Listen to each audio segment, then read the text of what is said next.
A paz do Senhor, gente, bom dia. Então, eu tô aqui hoje para falar para vocês a respeito de alguns sonhos que o Senhor ele tem me dado. Na verdade, assim, Deus sempre me deu muitos sonhos e alguns desses sonhos eles são referentes, né, aos tempos futuros. Eu vou estar lendo aqui para vocês a palavra do Senhor no livro de Números, capítulo 12, versículo 6, que vai dizer assim: E disse: Ouve agora as minhas palavras. Se entre vós houver profeta, eu, o Senhor, em visão, a ele me farei conhecer, ou em sonhos falarei com ele. E nós temos visto, né, que nesses últimos dias que a gente tem vivido, que a igreja do Senhor ela tem vivido nessa terra, Deus ele tem falado muito a seus profetas através de sonhos, através de visões, de revelações, né?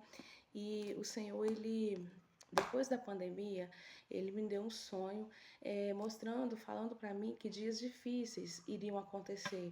Deus ele me mostrava no céu quando formavam alguns círculos e ali dentro eu via passar muitas notícias de desastres naturais, né, de coisas contemporâneas que têm acontecido. Era como se fosse uma grande tela de televisão e ali eu ia vendo as coisas que estavam acontecendo.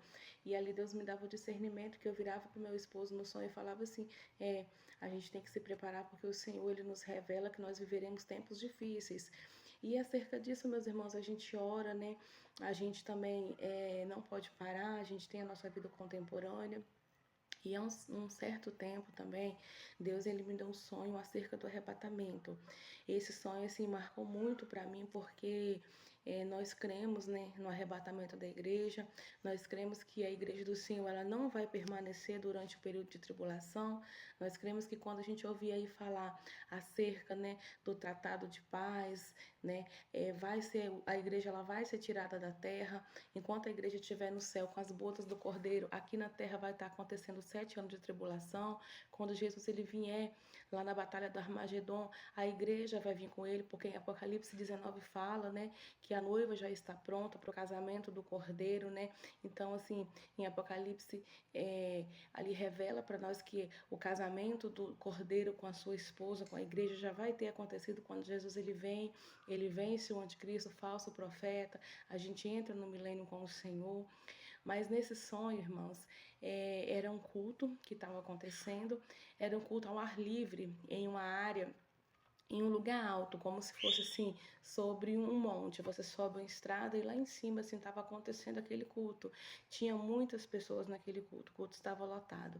E eu me lembro que nesse período eu estava fora do ministério, né, da igreja, do ministério de mulheres do círculo de oração. Eu não estava participando desse círculo de oração. Eu estava congregando, mas eu tinha saído do grupo. E aí eu me lembro que eu cheguei no sonho para minha pastora, a esposa do meu pastor, e falei para ela que eu queria voltar para o ministério de mulheres, para o círculo de oração.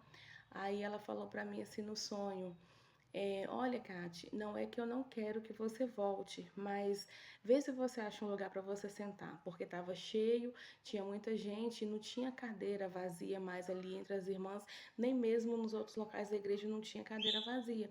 Mas mesmo assim eu comecei a andar entre as irmãs procurando se tivesse um lugar para me sentar. Como a Bíblia fala, de repente, no abrir e fechar de olhos, a igreja sumiu. Todo mundo que estava ali sumiu. Eu comecei a ficar assim muito ansiosa, muito nervosa, muito preocupada e olhava, cadê as pessoas, cadê todo mundo e não encontrava ninguém. Eu me lembro que eu olhava para os dois lados da estrada para ver se eu via alguém e todo mundo simplesmente tinha sumido. Aí eu virei para o meu esposo naquele momento e falei assim: Meu Deus, o arrebatamento aconteceu. E a gente ficou. Eu fiquei. Aí a gente descia para nossa casa ali e eu falando para ele o tempo todo ali desesperada que o arrebatamento ele tinha acontecido, que agora a gente ia ter que passar pelo período da tribulação e a gente tinha que ser forte para suportar, porque era a nossa única chance de salvação. E a gente chegava na nossa casa, eu ligava a televisão e eu via as notícias que avião caiu, que carro bateu, que pessoas sumiram, aquele desespero, aquele monte de coisa acontecendo ao mesmo tempo. Chegava uma pessoa, né, na minha casa que trabalhava com meu esposo, amigo dele, para almoçar e eu não estava com cabeça para pensar em nada, eu estava muito desesperada com aquilo ali que aconteceu, e aí eu ficava falando o tempo todo. Eu me recordo até o que eu fiz para comer, porque eu juntei tudo que tinha nas panelas, assim, em sobra, né? E fui fazendo um mexido, juntei tudo ali, preocupada, porque eu não conseguia focar em outra coisa, a não se falar que o arrebatamento tinha acontecido, que Jesus tinha levado à igreja. E aí eu me lembro que a pessoa foi embora, o homem foi embora, e meu marido falou assim para mim: ah, porque você fica falando isso aí? É porque você está falando essas coisas que ele foi embora. E eu tentava, assim, colocar no coração dele a urgência que eu estava sentindo, porque eu sabia o que tinha acontecido, eu sabia que Jesus ele tinha levado à igreja que eu tinha ficado. E eu quero falar para você hoje, não sei se nessa manhã, nessa tarde, nessa noite, qual horário você vai estar vendo esse vídeo, mas o arrebatamento da igreja é real. Ainda que muitos não creiam, ainda que muitos pregam ao contrário, mas a igreja ela vai ser arrebatada. Jesus ele vai levar a sua igreja. Nós não vamos ficar aqui nessa terra. E no livro de Apocalipse, no capítulo 3:10, a palavra do Senhor vai dizer assim, né? Porque guardaste a palavra da minha perseverança, eu te guardarei da hora da grande tribulação que há de vir sobre toda a terra, né? Então ali o Senhor ele não fala que vai nos guardar na hora, nem durante, nem depois. Ele fala da hora. Então, quando for acontecer, eu vou tirar, né? Arrebatamento significa raptado, tirado à força. E Jesus, ele vai tirar a igreja. Então, ali para mim foi ao mesmo tempo. Chegava uma pessoa, né, na minha casa que trabalhava com meu esposo, amigo dele, para almoçar. E eu não estava com cabeça para pensar em nada, eu estava muito desesperada com aquilo ali que aconteceu. E aí eu ficava falando o tempo todo. Eu me recordo até o que eu fiz para comer, porque eu juntei tudo que tinha nas panelas, assim, em sobra, né?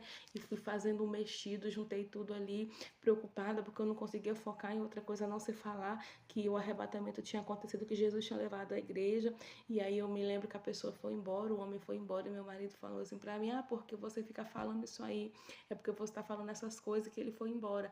E eu tentava, assim, colocar no coração dele a urgência que eu estava sentindo, porque eu sabia o que tinha acontecido, eu sabia que Jesus ele tinha levado à igreja que eu tinha ficado. E eu quero falar para você hoje, não sei se nessa manhã, nessa tarde, nessa noite, qual horário você vai estar vendo esse vídeo, mas o arrebatamento da igreja é real. Ainda que muitos não creiam, ainda que muitos pregam ao contrário, mas a igreja ela vai ser arrebatada. Jesus ele vai levar a sua igreja. Nós não vamos ficar aqui nessa terra. E no livro de Apocalipse, no capítulo 3:10, a palavra do Senhor vai dizer assim, né? Porque guardaste a palavra da minha perseverança, eu te guardarei da hora da grande tribulação que há de vir sobre toda a terra, né? Então ali o Senhor ele não fala que vai nos guardar na hora, nem durante, nem depois. Ele fala da hora. Então, quando for acontecer, eu vou tirar, né? Arrebatamento significa raptado, tirado à força. E Jesus, ele vai tirar a igreja. Então, ali para mim foi um despertamento que Deus me deu, porque eu estava na igreja, eu estava congregando, mas eu não estava vigiando. E nós temos que vigiar e orar o tempo todo para que nós não sejamos enganados, para que nós não venhamos crer em doutrinas que não são a Bíblia, em doutrinas que, né, que não exaltam ao nome do Senhor, que não colocam o Senhor Jesus em primeiro lugar. E eu lembro assim que eu nunca esqueci desse sonho, porque marcou demais. Não foi um sonho, né? Foi um despertamento, uma visão que o Senhor ele trouxe ali para mim em sonho. E depois Deus começou a me mostrar coisas referentes ao milênio, sonhos assim que o céu ele se abria e Deus ele me mostrava coisa, o milênio, uma vida realmente secular, só que quem é o rei é Jesus, aquele reinado perfeito, aonde o mal ali não está presente, aonde as pessoas vivem em harmonia. E recentemente agora, meus amados, o Senhor ele me deu um sonho também que tem assim angustiado muito o meu coração. Eu sonhei, Deus me mostrava eu em pé e ali as coisas aconteciam na minha frente. E nesse sonho ali Deus ele me mostrava quando pessoas comiam a carne de outras pessoas, a carne humana. E ali eu via quando comiam a carne de uma pessoa que era soro positivo, e ali aquelas pessoas que comeram aquela carne não sabiam que aquela pessoa era portadora de HIV, e eu começava a ver que quando eles comiam a carne, eles começavam a ser contaminados por aquele vírus. Eu começava a ver as pessoas ficando roxas, falando que não sabia que aquela carne daquela pessoa ali estava contaminada. Dali o Espírito do Senhor me tirava e me colocava em um lugar semelhante a uma feira livre, a um mercado livre, uma feira.